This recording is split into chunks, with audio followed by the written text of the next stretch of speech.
नमस्ते सबैजनालाई and happy Saturday. आज चाहिँ शनिबार अनि शनिबारको दिन चाहिँ मलाई आज एकदम खिर र अनि आलु काँक्रोको अचार खानु मन लाग्यो, सो म खिर बनाउँछु अब अनि हजुरहरुसँग पनि शेयर गर्छु मैले कसरी बनाउँछु भनेर।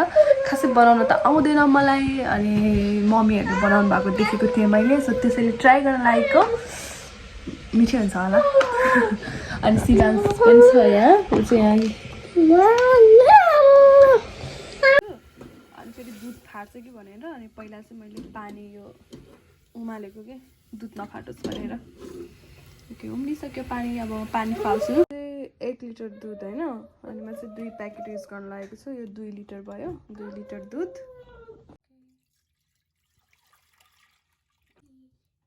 अर्को 1 लिटर दुध। Okay gas on. दुधलाई चाहिँ बेला बेलामा चलाइरहनु पर्छ, यसो तल नलागोस् भनेर है। ल्वाङसुक मेल, मलाई चाहिँ यो ल्वाङसुक मेल यतिकै हाल्नुभन्दा कुटेर हालेको मनपर्छ, त्यसैले म यसलाई कुट्छु।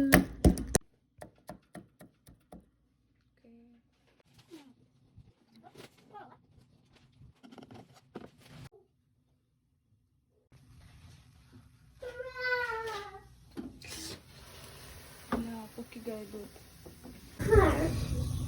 दुध पोखियो। मुसेर सफा बनाइसकेँ। यस्तो अलिकति पोख्यो, केही हुँदैन, भगवानले चलाएको। अब म यो तेजपत्ता अनि अघिको धुलो अहिले नै राखिदिन्छु।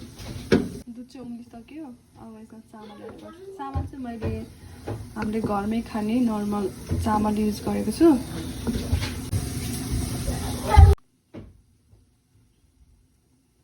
चाहिँ मैले 1 कप र आधा भर्खरै धोएर राखेको हो,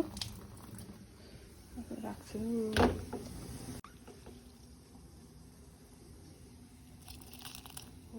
पोल्यो।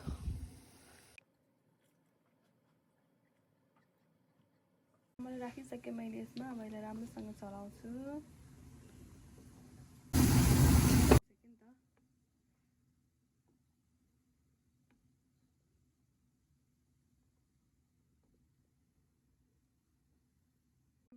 बाक्लो नभइन्जेलसम्म अब अहिले मजाले पकाउनुपर्छ।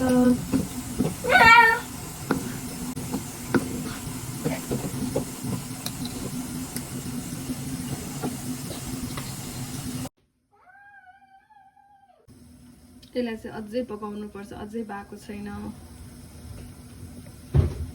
दुध कस्तो बाक्लो हुँदै आयो हैन। चामलहरू पनि पाक्दैछ।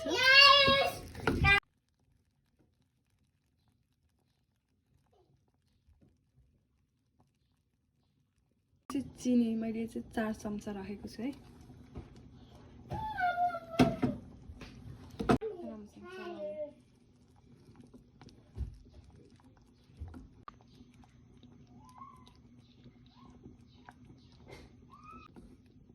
यसलाई चाहिँ म अझै पकाउँछु, मलाई चाहिँ अलिक बाक्लो मनपर्छ।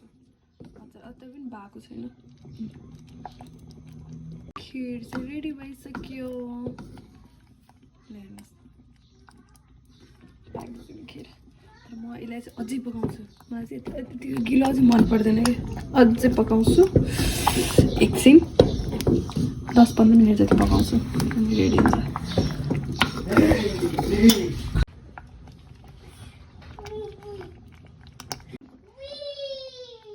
भयो आलुको फ्राई गरेको पिरो आलु फ्राई, अचार, खिर।